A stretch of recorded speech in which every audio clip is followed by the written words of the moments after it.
예. 항상 행복하시고 잘 되시기 바랍니다. 항상 승리하시고 건강하시기 바랍니다. 우리 입을 통해서 축복하신 대로 하나님께서 역사하실 줄 믿습니다. 오늘은 자신의 힘과 성령 충만의 차이라고 하는 제목으로 말씀을 전하겠습니다. 우리 성령 충만이라고 하는 말은 참 자주 하고 또 자주 듣는 말입니다. 그런데 사실 이 성령 충만이라는 의미를 자주 하는 것에 비해서 또 이 의미를 또 얼마나 정확하게 아는가 이렇게 물을 때에 의외로 이 부분에 대해서 잘 모르거나 또는 확신을 갖지 못한 경우들이 많이 있습니다. 그래서 오늘은 자신의 힘 또 성령 충만 이것이 무슨 차이가 있는지, 그래서 우리가 어떻게 이 세상을 살아야 하는지 우리 이것을 좀 발견하고 또 기도의 제목을 갖는 그런 시간이 되기를 바랍니다. 63빌딩에 혹시 가보신 적이 있는지 모르겠습니다. 63층 빌딩이 이전에는 우리나라에서 제일 높은 건물이었던 때가 있었습니다. 근데 지금은 그보다 높은 건물이 많이 생겼습니다. 제 기억으로는 63빌딩이 생기기 전에 제일 높았던 건물이 31빌딩인 것으로 그렇게 제가 알고 있는데요. 63층이 우리나라에 세워지게 된 그 이유, 제가 정확하게 확인을 해보지 않아서 잘은 모르겠지만 63층이 생긴 그 이유를 제가 이렇게 들었습니다. 확인되지 않았기 때문에 어디 가서 분명하게 이야기는 하지 마시고, 우리나라의 제일 높은 건물이 31빌딩, 31층 건물일 때 북한에 54층 고려빌딩이 있었답니다. 그래서 이야, 이 남한보다 더 높은 건물이 북한에 있어서 되겠나. 그래서 자존심 상한다. 그래서 54층보다 높은 63층이 계획되고 세워졌다. 믿거나 말거나입니다. 정확하게 제가 확인을 해보지는 않았지만 어찌되었든 63층 빌딩은 우리에게 아주 특별한 장소입니다. 지금은 하도 높은 데가 많이 생겼어요. 요즘 그 해운대 센텀 지역에 가면 세워진 건물은 뭐 100m가 넘어간다, 100층 높이가 넘어간다 그러니까 막 가장 높은 손가락 안에 꼽히는 그런 건물이죠. 그래서 이제 해운대가 사실 세계적인 도시가 사실 되었습니다. 수영구도 이 해운대구에 묻어서 가는 세계적인 도시가 되었는지 뭐 되지 않을까 생각하는데, 어찌되었든 가장 높은 건물은 엘리베이터를 타고 올라가야 합니다. 만약에 한 사람은 엘리베이터를 타고 올라가고 한 사람은 걸어서 올라가면 누가 빨리 올라가겠습니까? 엘리베이터를 타고 올라가는 사람이 빨리 올라가겠죠. 뭐 바보 같은 질문이라서 뭐 대답하는 것도 좀 그렇죠. 그러면 누가 올라갈 때 뭐 힘들고 뭐 그런 걸 떠나서, 빨리 올라가는 것을 떠나서 걸어서 올라가는 사람하고 타고 올라가는 사람 누가 힘이 덜 들겠습니까? 이것도 사실 참 바보 같은 질문이죠. 그거야 타고 올라가는 게 훨씬 편하죠. 훨씬 빠르고 훨씬 편합니다. 근데 굳이 또 걸어서 올라가겠다고 하면 올라갈 수는 있겠습니까? 없겠습니까? 있습니까? 건강에 자신이 있으신 모양입니다. 혹시 63층을 걸어서 올라가 보신 적이 있습니까? 그게 10층하고 20층하고 30층하고 40층하고 올라갈수록 느낌이 다릅니다. 어지간한 사람은 63층 올라가기도 전에 중간에 포기하게 될 겁니다. 왜 그렇습니까? 땀이 비 오듯이 나고요. 빈혈이 나고 어지러워가지고 제대로 올라가지 못할 것입니다. 그렇게 63층을 올라가는 이유는 무엇 때문에 올라갑니까? 한 번도 안 가보신 분이 계셔서 또 잘 모르실지 모르겠어요. 63층 빌딩에 올라가는 것은요, 거기 올라가서 뭘 보기 위해서입니까? 전망을 쫙 내려다보고 구경을 하기 위해서 올라가죠. 그런데 만약에 걸어서 올라가면요, 올라가다가 뭐합니까? 지쳐가지고 올라가다가 막 땀이 비 오듯이 나고요. 올라가고 나면 앉고 싶어서 뭐 구경하고 싶은 마음도 없을 거예요.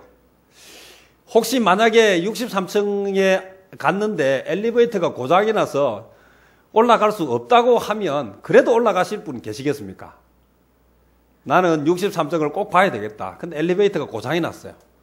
그럼 이까지 왔으니까 내가 그냥은 못 돌아가겠다. 그래서라도 내가 올라가서 꼭 봐야 되겠다 하시는 분 계십니까? 예, 한 분 손 들었습니다. 두 사람. 63층 빌딩이 아무리 좋아도 뭐 고장 났는데 뭐 걸어서까지 올라가겠나? 뭐 간혹 올라가시는 분도 있을지 모르겠습니다. 자, 그러면 우리가 한 가지만 이야기하자면 이렇습니다. 63층을 올라갈 때 엘리베이터를 타고 올라갈 수 있다면 굳이 걸어갈 사람은 없을 것입니다. 그럼 중요한 것은 엘리베이터 고장 나 있다면 어떻게 해야 되겠습니까? 그래도 보고 싶으면 올라가야죠. 뭐 에레베스터 산도 올라가는데 그 뭐 63빌딩인데 못 올라가겠습니까? 문제는 갈 수 있는 방법이 있고 더 편한 방법이 있는데 굳이 그렇게 하지 않는 이유. 오늘 이것은 특별하게 목적이 있을 때는 이유가 됩니다. 제가 보니까 식사를 하고 나서 차로 운행을 해드리겠다 하니까 굳이 걸어가시겠다는 분들이 있어요. 왜 그렇게 걸어가시려고 합니까?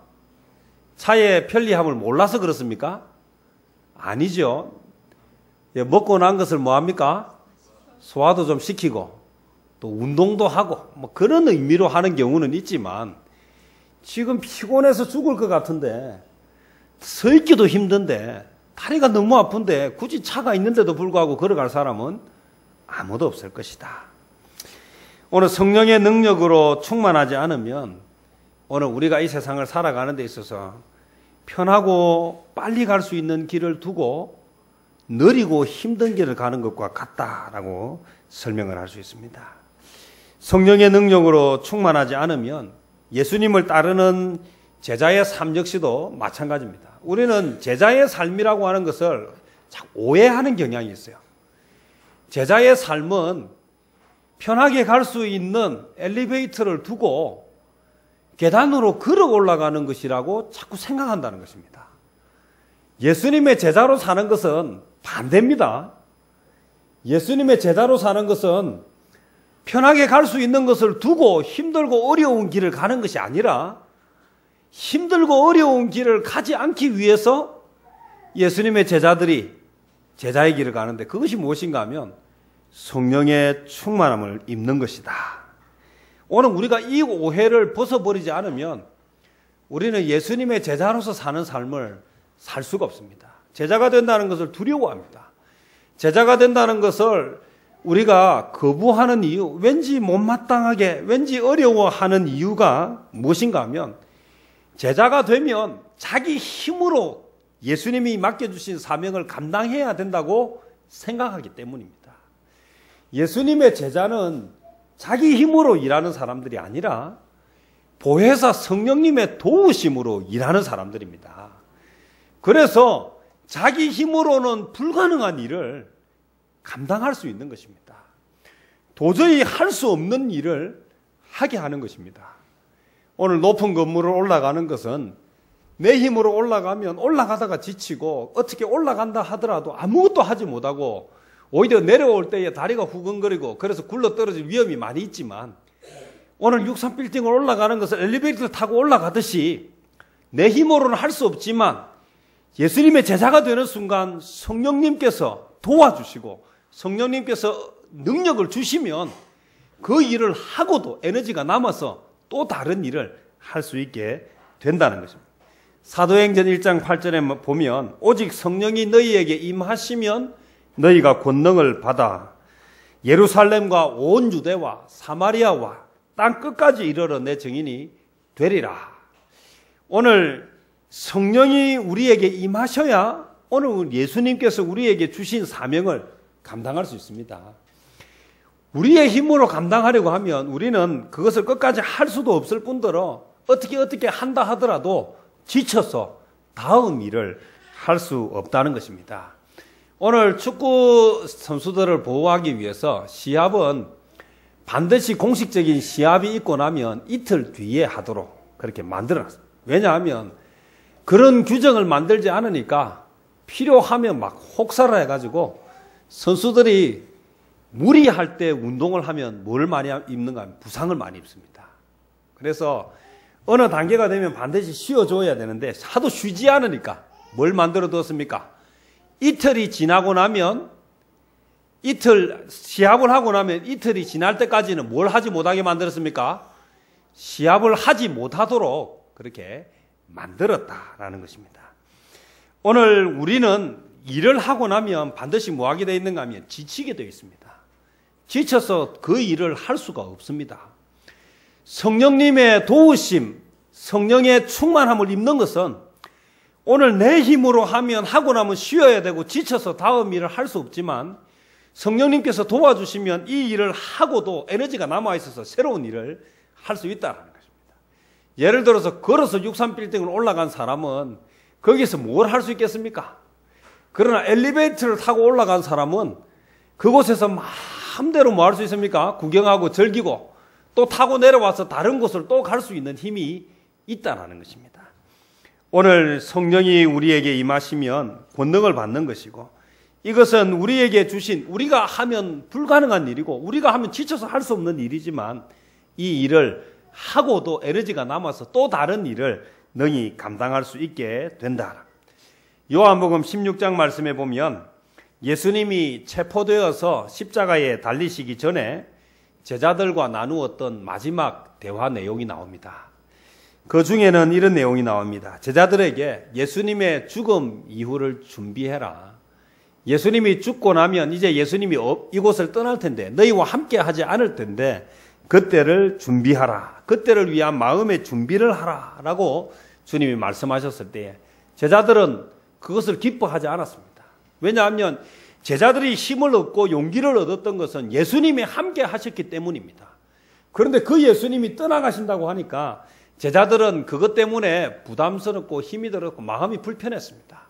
그래서 예수님이 가지 않았으면 좋겠다라고 생각할 때 예수님은 뭐라고 말씀하셨는가 하면 내가 너희에게 실상을 말하노니 내가 떠나가는 것이 너희에게 유익하니라. 내가 떠나가지 아니하면 보혜사가 너희에게로 오시지 아니할 것이요 가면 내가 그를 너희에게로 보내리니. 자, 그러면 예수님이 제자들과 함께 하시는 것과 예수님이 가시고 보혜사 성령님이 함께 하시는 것이 어떤 차이가 있느냐라고. 오늘 이것은 예수님이 말씀하실 때 너희에게 유익하다. 예수님이 함께 계시는 것보다 예수님이 가시고 보혜사 성령님이 오시는 것이 더 유익하다라고 하는 것입니다. 오늘 이것은 무엇을 의미하는가? 예수님께서 함께 하시는 것과 예수님 성령 하나님이 우리 안에 거하시는 것은 함께 하시는 것보다 훨씬 더 우리에게 유익하다. 구체적으로 이야기하면 이렇습니다. 베드로가 예수님의 제자였습니다. 그는 예수님이 함께 하실 때에 그는 많은 실수를 범하고 어려움을 처하게 되었습니다.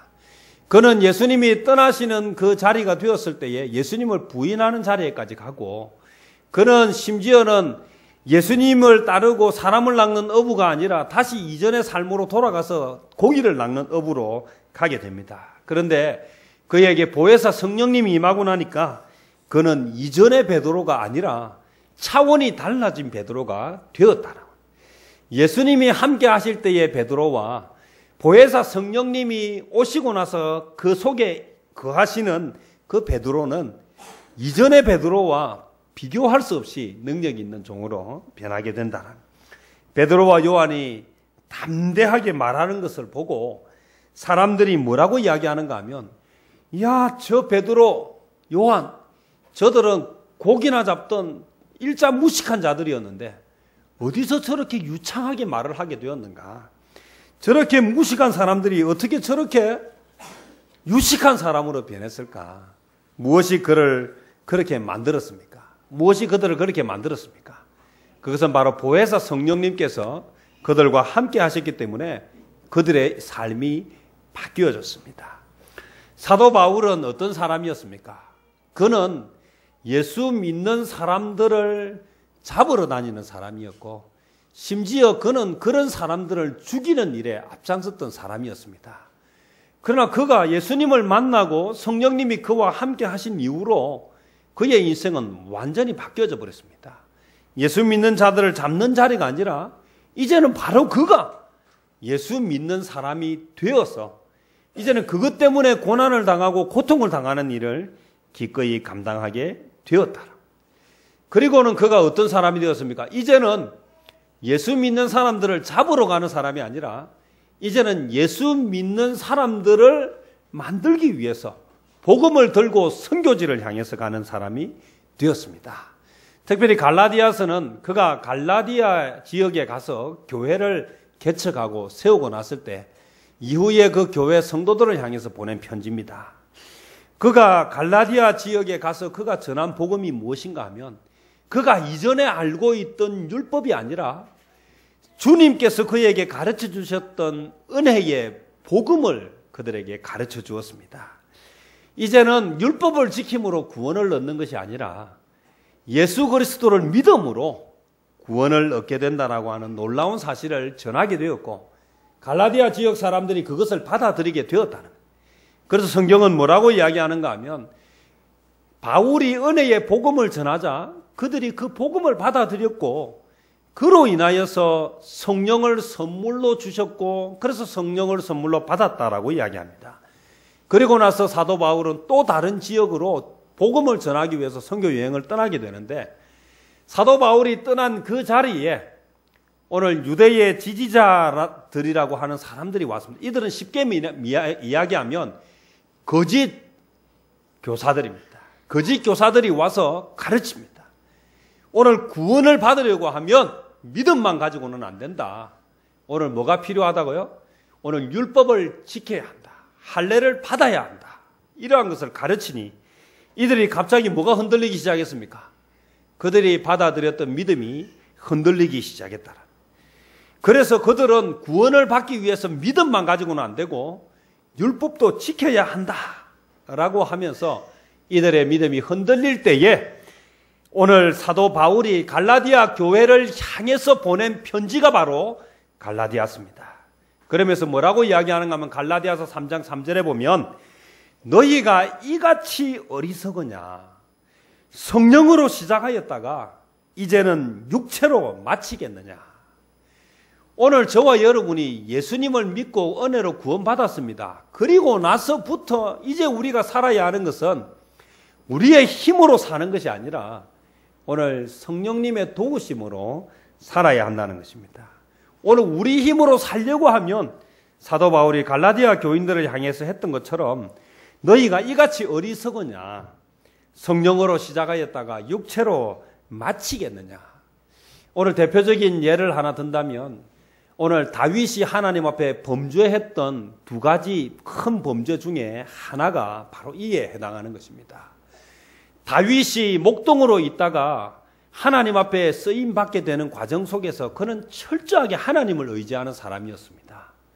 그런데 하나님이 그에게 은혜를 주시고 승리를 주시고 놀라운 결과물을 주셨을 때에 다윗이 어떻게 되는가 하면 그가 이제 왕이 되고 나라가 든든하게 반석 위에 서고 나니까 이때부터 그의 생각 속에 이제 뭐가 드는가 하면 이제 적들이 오면 나의 군사들로 오늘 적들을 충분히 막을 수 있겠구나라고 생각했다는 것입니다.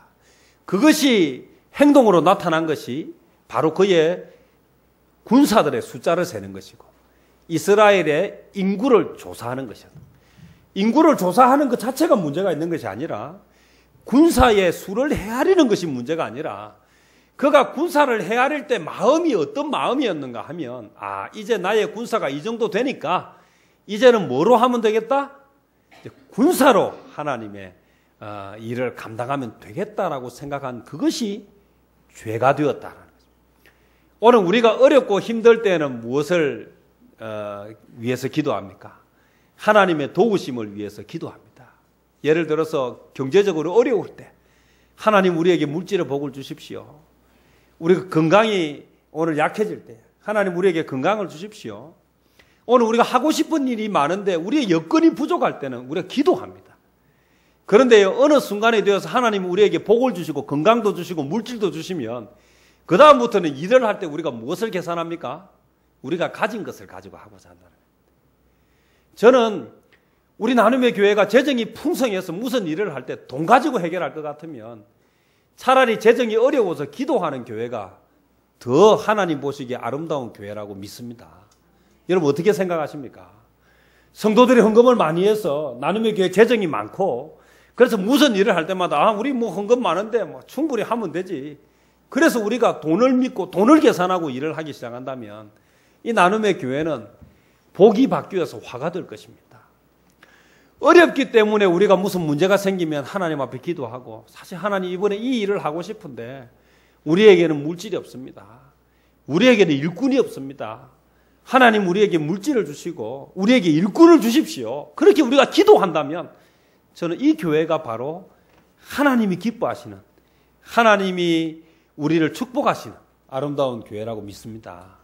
그런데 어느 순간부터 이제 사람도 있고 이제 돈도 있고 아이고 우리 막 교회 가면 뭐든지 할 수 있다라고 생각해서 오늘 우리가 하나님을 의지하는 그 믿음이 약해지고 하나님께 기도하는 그 기도가 약해진다면 차라리 우리는 돈이 좀 부족하고 사람이 좀 부족한 그래서 차라리 기도하는 것이 오늘 우리에게 유익할 것이다. 오늘 너희가 성령으로 시작하였다가 육체로 마치려느냐. 오늘 우리가 은혜로 구원받았다가 이제는 하나님을 더 의지하지 아니하고 우리가 가진 것을 더 의지하고자 하느냐라고 한다면 오늘 우리가 힘이 없을 때는 엘리베이터를 타고 다니다가 오늘 걸을만 하면 이제 엘리베이터가 내 다리로 걸어 다니고 이제 내가 올라왔다는 것을 과시하고 그것을 보여주면서 산다면 오늘 이것은 참으로 어리석은 삶이 될 것입니다. 성령의 능력을 받는 비결이 무엇이겠습니까? 그것은 자신의 약함을 고백하는 데서부터 시작된다는 것을 저와 여러분이 기억해야 합니다. 저는 제가 부족한 부분이 많기 때문에 하나님께 기도합니다. 저는 제가 다 할 수 없기 때문에 저는 동역자를 위해서 기도합니다. 오늘 제가 다른 사람들보다 가지지 못한 부분이 너무 많기 때문에 저는 하나님께 도움을 줄 수 있는 사람들을 위해서 기도합니다. 오늘 세상은요, 약함을 이야기하면 세상은 그 약함을 긍휼히 여기는 것이 아니라 그 약함을 비집고 들어와서 우리를 무너뜨립니다. 그러나 하나님은, 성령 하나님은 우리가 약함을 고백할 그때에 우리의 약함을 통해서 일하신다는 것입니다. 오늘 우리가 취업을 할 때 취업 면접 중에 이런 곤란한 질문을 받을 때가 있답니다. 질문이 이런 질문이라고 합니다. 당신의 최대 약점이 무엇입니까? 이렇게 물었습니다. 그러면 뭐라고 대답을 해야 되겠습니까? 당신의 최대 약점이 무엇입니까? 거짓말을 해야 되겠습니까? 바른 말을 해야 되겠습니까? 면접관인데. 이때에 바른 말을 하면 취직이 되겠습니까? 안 되겠습니까? 저는 시간 약속을 잘 지키지 못합니다. 저는 천성이 게으릅니다. 저는 큰 맹입니다. 저는 길치입니다. 저는 뭘 하면 의지력이 약합니다. 이게 저의 가장 큰 약점입니다. 이렇게 이야기하면 어느 회사가 그 사람을 직원으로 쓰겠습니까? 그래서 오늘 취업 사이트에 들어가면 이런 질문을 받았을 때 대답하는 요령 이런 것이 답이 막 나와 있어요. 야, 읽어보니까 참 그럴듯해요. 예를 들면 저는 너무 완벽한 성격이기 때문에 다른 사람들을 좀 피곤하게 합니다. 이거 가만히 들어보니까 이거 쓰고 싶습니까? 안 쓰고 싶습니까? 쓰고 싶죠. 완벽한 사람 쓰고 싶죠. 이게 뭐 일 시키면 어리버리한 거 잘 쓰고 싶지 않아요. 예를 들어서 저는 길을 잘 모르기 때문에 항상 미리 그 장소를 확인하고 그래서 약속 장소에 일찍 갑니다. 이렇게 이야기하면 어떻습니까? 길치라서 좀 애매한 것 같은데 사실은 뭐 하는 것입니까? 그것 때문에 이 사람은 믿을만 하다. 저는 자주 잊어먹기 때문에 잊어먹지 않기 위해서 여러 가지 방법을 하는데 그래서 오히려 약점이 저의 강점이 되었습니다. 오늘 이렇게 말해야 뭐 하게 된다고 이야기합니까? 취업이 된다고 이야기합니다. 오늘 세상은 약점을 보이면 그 약점이 나를 잡아먹는 그런 치명적인 결점이 되지만 오늘 성령님에게 우리가 이야기하는 좀 얘기가 달라집니다. 헬스클럽에 이렇게 운동하러 가면요. 남자들이 이렇게 무거운 것을 이렇게 막 듭니다. 그런데요, 이게 근육이 약한 사람은요, 이 무거운 걸 들고 싶어도 들 수가 없어요. 제가 생각할 때 우리 김재수 장로님하고 저하고 무거운 것을 들기로 하면 장로님이 저보다 훨씬 무거운 걸 들 거예요. 저는 이제 근육이 다 죽어버렸습니다. 이제 몇 개 들고 나면 힘이 들어요. 지난번에 그 냉장고를 한번 옮길 일이 있어가지고요. 제가 냉장고가 한번 옮기고 나서 막 사흘 동안 팔이 아팠어요. 질 수가 없어요, 이게. 사실 제가 운동을 많이 하지 않습니까? 근육이 달라요. 쓰는 운동이 전혀 다릅니다. 안 집사님이 저보다 덩치는 작지만요, 저보다 근육이 훨씬 좋아요. 보니까 그때 저보다 더 무겁게 많이 들었는데 그 다음날 보니까 별로 아픈 것 같지 않아요. 저는 막 아파가지고 막 말을 안 해서 그렇지, 체면 때문에 말을 안 해요. 헬스장에 가서 제가 무거운 걸 들지를 못합니다. 그런데요, 그냥 다른 곳으로 제가 옮기지를 않아요. 왜냐하면 너무 가벼운 거 들고 옮기면 다음 사람이 오면 저 사람 덩치는 좀 커 보이는데 뭐 이렇게 작은 걸 옮겼어. 그래서 제가 옮길 때 항상 무슨 짓을 하는가 하면요, 그 핀을 빼가지고 어디다 갖다 놓습니까? 제가 들지 못하는 양에다 딱 갖다 놓고 옮겨.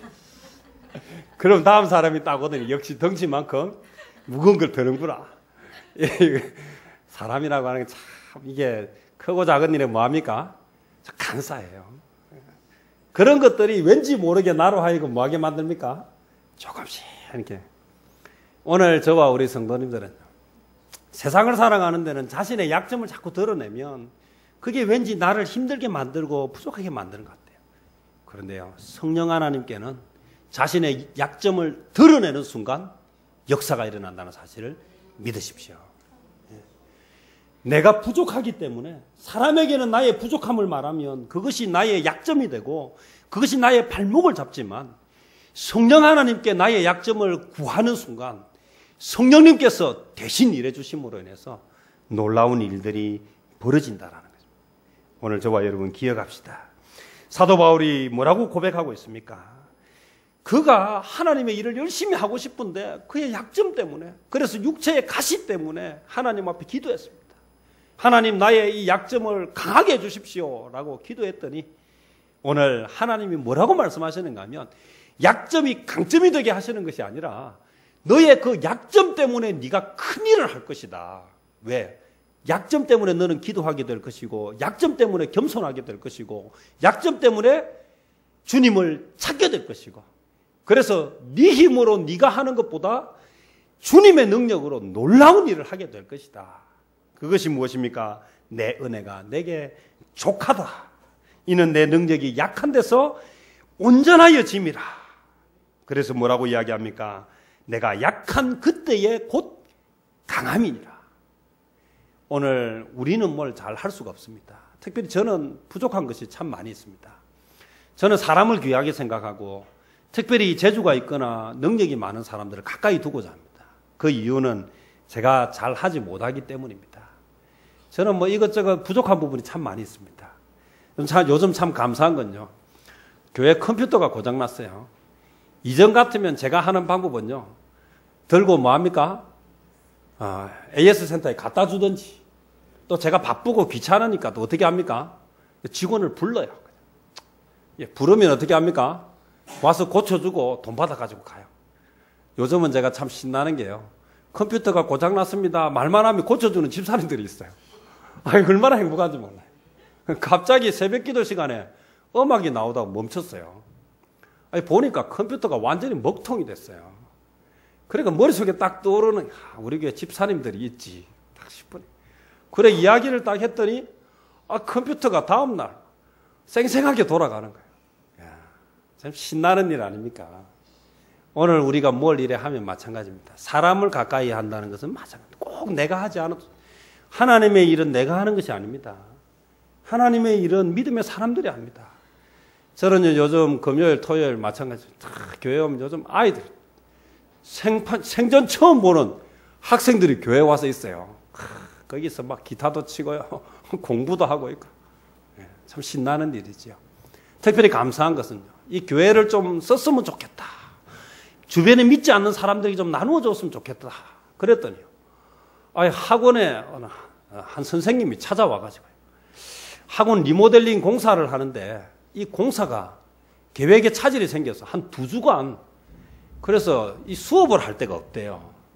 그래서 목사님 교회를 좀 사용할 수 있었으면 좋겠습니다. 얼마나 간절하게 부탁을 하는지요. 그래서 제가 그랬습니다. 무료로 마음껏 쓰십시오. 마침 그 시간이 우리 교회에서 쓰는 시간하고 중복이 되지 않았어요. 그래서 우리는 사용료를 받지 않습니다. 마음껏 사용하십시오. 언제 그 사람들이 교회에 들어오겠습니까?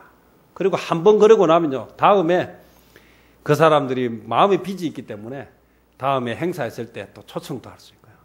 또 아이들이 교회를 한 번씩 오게 되는 것은 참 귀한 일입니다. 그동안 기도했는데 제가 찾아가서 막 전단지 들고 교회를 좀 사용해 주십시오 이렇게 못하니까 그들이 막 찾아와가지고 목사님 교회를 좀 쓸 수 있겠습니까?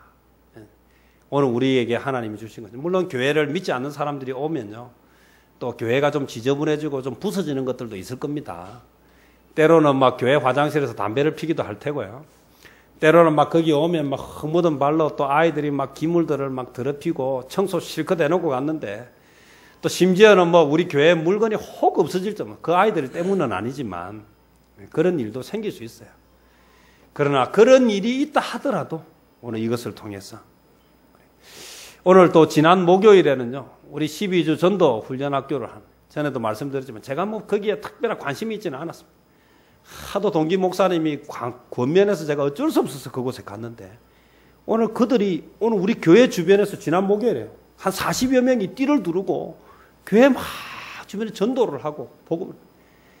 근데 이번 주 목요일에 우리 교회에서 또 이제 전체 모임을 합니다. 근데 한 130여 명이 모이는데요, 우리 교회 안에 막 가득 차야 될 거예요. 이 사람들이 기도의 사람, 전도하는 사람들이 이곳에 모이고, 또 이 사람들이 마치고 나면 세 군데로 나누는데 이번 주 목요일에도 우리 주변에 한 40여 명 이상이 흩어져서 또 전도를 할 것입니다. 우리가 하지 못하니까 하나님이 그런 사람들을 붙여주시는 거죠. 하나님의 때에 놀라운 일을 행하실 것입니다. 나의 약점을 하나님 앞에 내어놓으면 하나님이 일하실 것입니다. 제가 하지 못하는 일들, 우리 교회가 하지 못하는 일들, 그러나 우리가 부흥을 꿈꾸고 이 빈자리를 강권하여 채우기를 기도할 때에 하나님은 우리들을 사용하시고 또 다른 믿음의 동역자들을 사용하셔서 놀라운 일들을 행하실 것입니다. 주일학교도 마찬가지고 중고등부도 마찬가지고 하나님이 일하실 것입니다. 지금 눈에 보이지는 않지만 하나님께서 하실 것입니다. 좋은 전도사님들을 하나님께서 보내어 주실 것입니다. 제가 해보니까 제가 땜빵은 되지만 제가 제대로 하지를 못해요.